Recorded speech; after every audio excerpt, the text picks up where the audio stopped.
Or two. As you can hear, I'm a little bit calmer now. I'm not out of breath. Still sweating. So what's I got to do with 3D? Absolutely bollocks all. The first part I mentioned about those wind turbines, and you may be able to see them now on the distance if I keep the camera very still. In fact, I'll try and zoom in. You should be able to see them. There you are. There's one, two, you can see three, and there's one just on the edge of the horizon, that little dot in the centre. 4 of the bloody things. And I've got a feeling they're going to put more up. How dare they ruin my view? For God's sake, it's a nice green area. I don't want big pointy lumps of fucking metal, you know, to look at. Knocked a couple of models out, basically just doodles. Did a sort of Cthulhu one, you know, that was, I was using a very low poly base, about 30 polygons or 20 polygons or something daft like that. So I couldn't have the tentacles the way that you normally see them, like, you know, trailing out and winding around and stuff. So what I did was I basically just had them as if it was sculpted from stone in a way, all just stuck down the neck and down there. Not sure that went down too well. But again, it's only a doodle, you see. I can come back to that at any time I like and change it or redo it. You see, that's what people forget.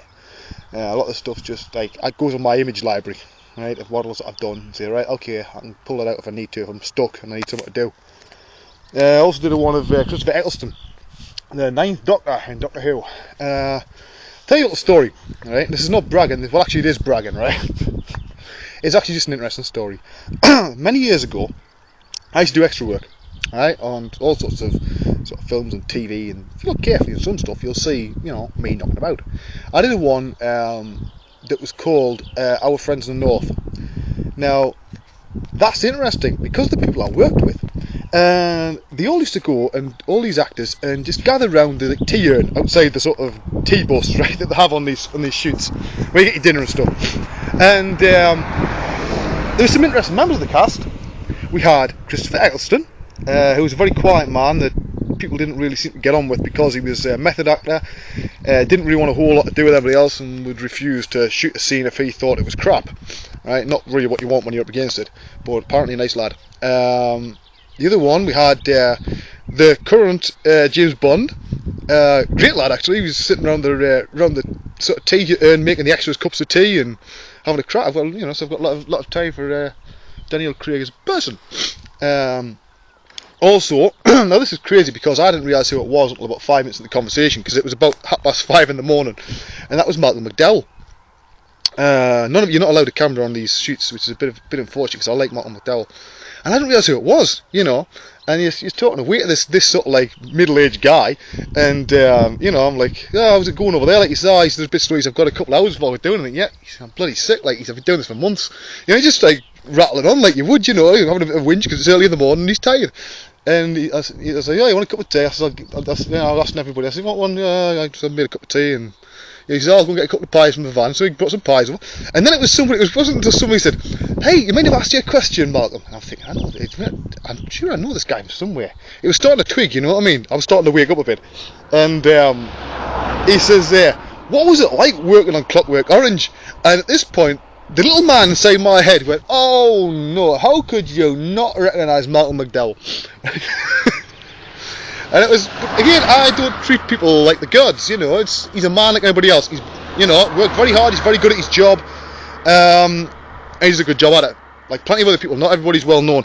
But what I liked was, he was a good crack, basically. Good chat. And even though he realised at that point that everybody knew who he was, he came back later on that day, before we all went home, and said, look, you know, thanks for doing your bit, like, you know, and treating us like a human being sort of thing. Next time, you know, that we're doing a bit of work a few days later on that, another scene, you know, he was great, you know, he just comes, oh, hey lads, he says, a tiny tea, and they go, you know, it's just, people forget there might be stars, right, but they're still people, right. Maybe that's just me being brought up around here. A person's a person. Let's see how much time we've got. See, I've rattled on for about 3 or 4 minutes about that. There's lots of things in my past that I've done and things like that I don't mention. Some of it like that is sort of, I personally find interesting little stories. I'm not sure whether you do or not. You might think it's all bollocks, but I assure you it is true. If you look online, because I'm assuming See, I'm advocating piracy here. Right, if you manage to come across our friends in the north, look at the section of the series set around the 80s, and the miners' strike, and you'll see me.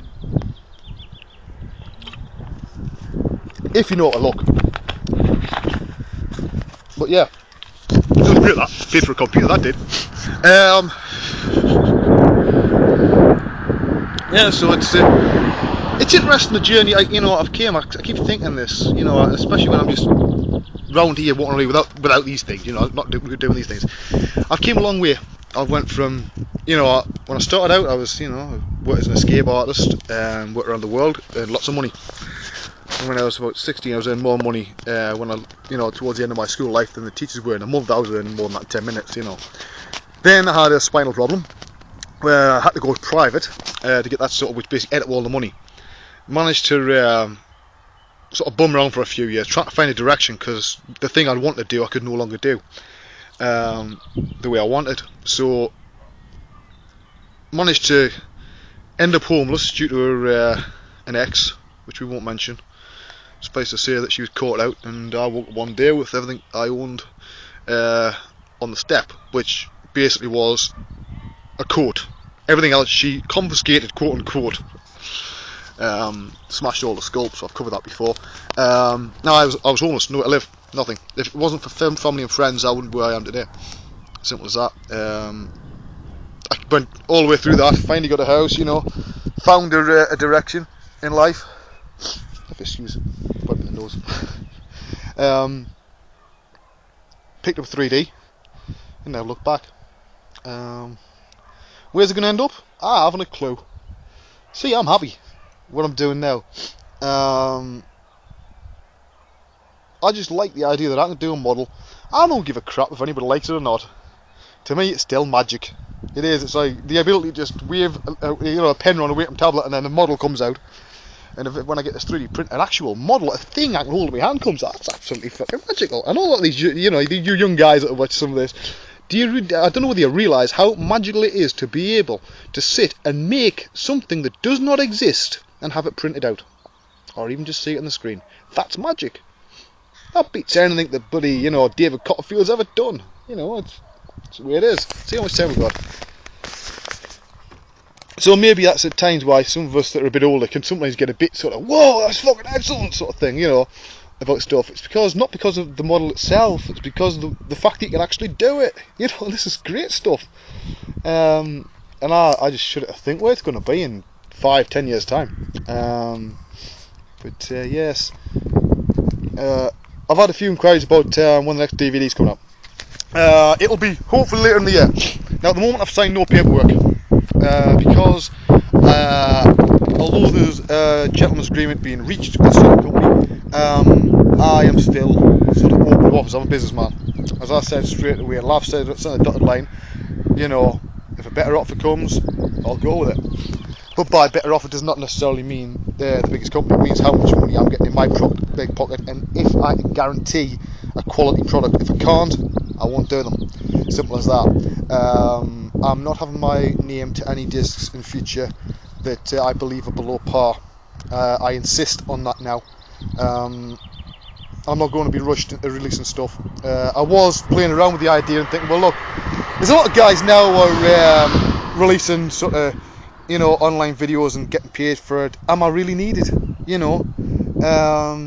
Like I mentioned, one of these, it wouldn't really bother me if I never did them again. In many ways, they're a massive hassle to record and do. Maybe it's just because I'm getting older and I don't need the money. I don't know. I'll probably do this next series that I've, if I sign on the dotted line, that I've been asked to do. After that, I'll see what I feel like, because I don't feel the need to, have a name out there all the time. I know this might seem weird to some people, but I'm quite happy where I am. I do my models, I get paid for it. Then every now and again I'll have a bit of a doodle for half an hour at night time, I'll stick it online. That's the stuff you see. You don't see the work stuff because most of it I can't show you. I think everybody at the top of the industry understands that. But I don't know. I feel like I'm letting people down if I don't release some more DVDs. So the amount of people that have said, well, look, it'd be nice if you could, fill in some of the bits that you were going to in the next ZBrush DVD. Well, as I said, that's never going to happen with Curve, right? Won't happen. There's a bit now that I really want to say, but I can't, concerning finances. I'll do that, but I'm not going to say a word.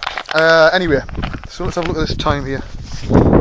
Whoop, time to go. Right, I'll see you in the next one. I've actually recorded a production cast sort of thing about this Hasbro job. If I'm allowed to show you it and upload it, I will. Right, basically walks you through the whole process of what happened and all the problems and how we solved them.